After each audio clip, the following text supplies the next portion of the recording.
Hi guys! Today's vlog, gagawa tayo ng two-tiered wedding cake.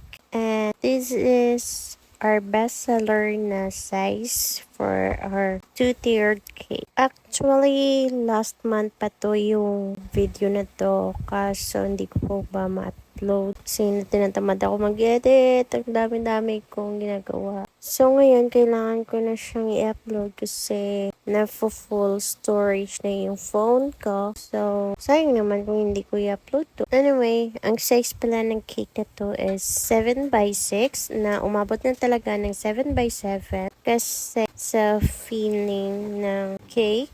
And it has 6 layers each tier. And yung top tier naman, yung size niya is 5x6 na umabot na talaga ng 5x7. And ang flavor nito is chocolate moist cake na bestseller talaga to namin. And for the filling, I'm using AZC Whipping Cream by Achievers na nilalagyan ko lang siya ng chocolate, flavored, at saka mocha. Masarap talaga yun. As in, sobra. Gusto ko ganitong kanipis yung layer ng base or ng cake kasi di naman maganda kapag masyadong kapal. For me gusto ko yung tamang-tamang kapal lang na 1 inch each layer. Ganon. Kasi mas masarap kasi kapag kinain mo na may feeling na konti lang. Sarap yung hindi naman kasi maganda kapag sobrang makapal eh. Ewan ko, basta for me gusto ko yung ganon lang yung nipis ng cake. Sure din ng mga customer ko dito kasi hindi na ako nagpapa-add ng extra charge if lalampas sa height ng kanilang request. Kasi ewan ko, naiiyak ako mag-ask ng extra payment. Siguro next time, kailangan ko na talaga mag-ask kasi sa panahon ngayon, sobrang tumaas na talaga yung mga bilihin. Especially yung, tumaas na talaga yung flour, especially yung gasol. Grabe, 500 pesos talagang tinaas ng gasol. Lula na talaga sa bulsa. Tsaka yung gasolina sobrang taas. Tapos mahingi pa yung customer ng free delivery ba? Hey! Ano ba kayo?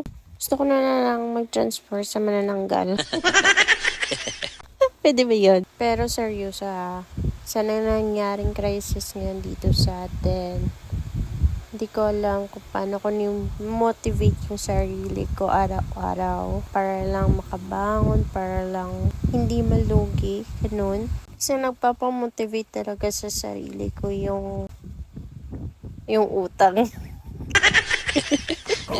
Kidding aside hindi ganun. Nagpapamotivate talaga sa akin yung mga customer ko na kahit sobrang mahal ngayon yung bili, ay nandun pa rin sila, na sa'yo pa rin sila kung nag-order, na sa'yo pa rin sila nagtitiwala, ganun, na kahit medyo nagtaas ka, go pa rin sila, walang nagkramo, mga ganun tao, yung hindi mahirap kausap. Kaya nagpapasalamat talaga ako sa mga customer ko na ako pa rin yung pinipili nila or sa akin pa rin sila nag-order. Kaya sa mga kapwa ko baker dyan, alam ko nahihirapan din kayo katulad ko dahil sa crisis ngayon. Patuloy lang kayo. Huwag kayong mawala ng pag-asa kasi the Lord will stand with you and give you strength. That's 2 Timothy chapter 4 verse 17. God bless. Thank you for watching. Bye.